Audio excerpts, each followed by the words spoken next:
Teachers in grades 5 and 6 at our school integrate the Sustainable Development Goals into much of their classroom curriculum.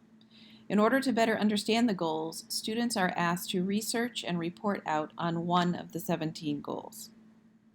In addition to writing an informative essay based on their findings, students are asked to create an infographic to visually represent the data they found.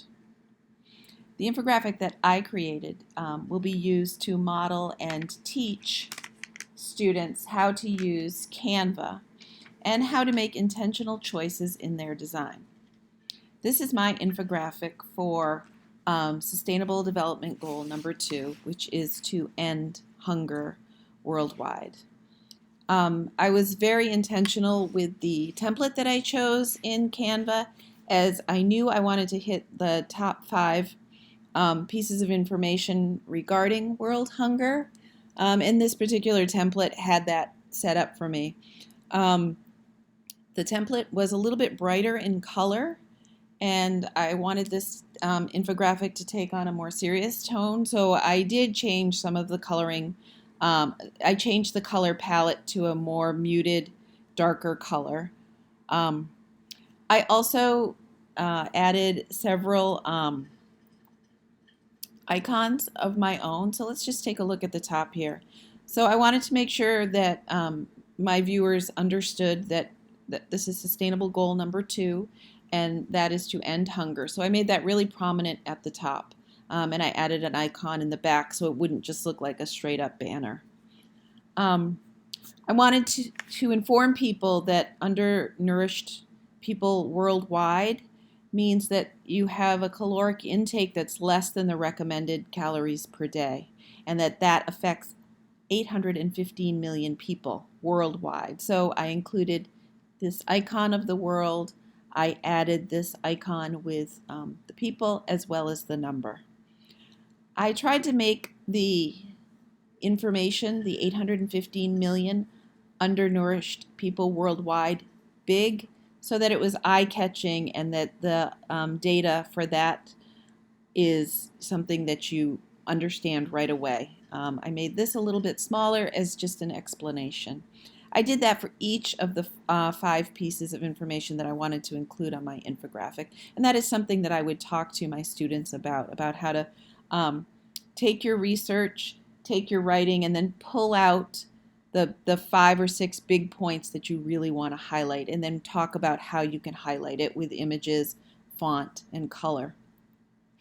In the next section, again, the big idea was that there is worldwide hunger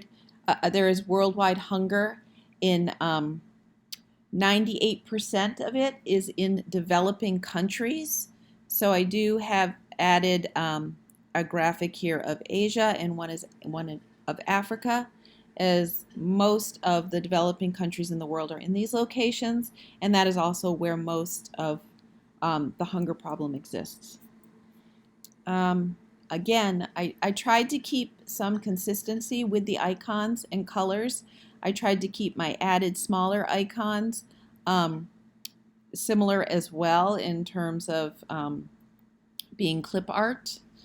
Again, here, this point in my infographic is that there are 17 million undernourished children born worldwide because their mothers are also undernourished. And I just thought this sort of drove home with the icon of this baby here and the 17 million.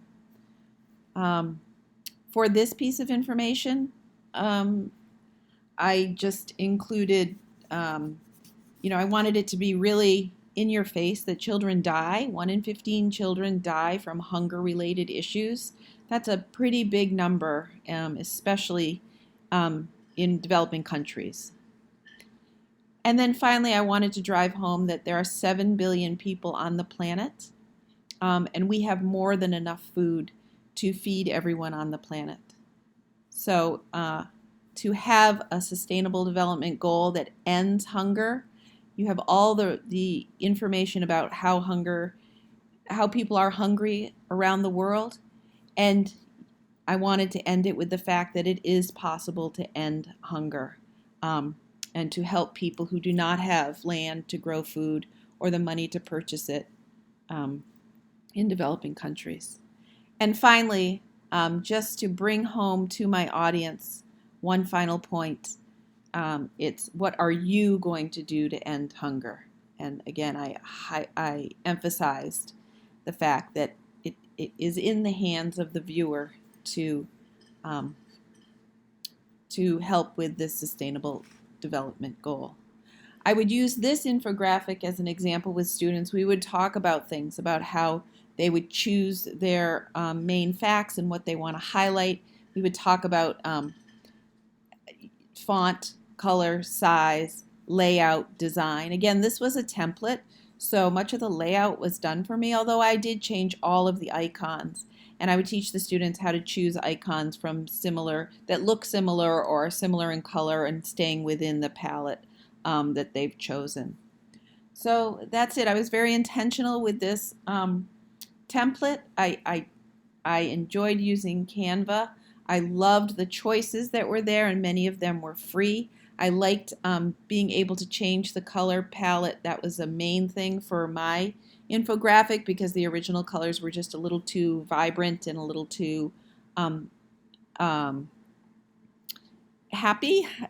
This is definitely this is a bit more somber, so I wanted to capture that.